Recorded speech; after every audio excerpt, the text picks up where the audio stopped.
விதமா அனுகிரகம் பண்ணிருக்கா. ஒரு யானை உள்பட கேசவன் ஒரு யானை, அந்த சரித்திரத்தை சொல்லலைன்னா குருவாயூரப்பனுடைய லீலைகள் முடியாது.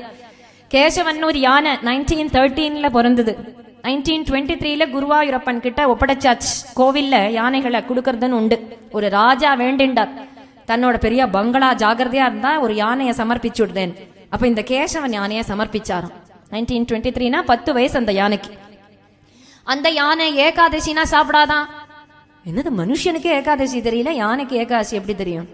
எந்த ஜீவனோ, எந்த யோக பிரஷ்ட ஜீவனம், எத்தனை ஜென்மம் மரிச்சுன்னு சொல்றாரு இல்லையா? எத்தனை ஜென்மத்துல நம்ம யாரா பிறந்திருக்கோமோ யோக பிரஷ்ட ஜீவனா இருக்கலாம்.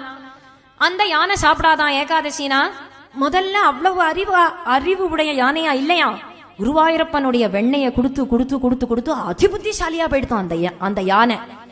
சீவேலினா, சீவேலிங்கிறது ப்ரொசெஷன். இங்க புறப்பாடுன்னு தமிழ்நாட்டுல சொல்லுவோம் இல்லையா? அங்க சீவேலிம்பா.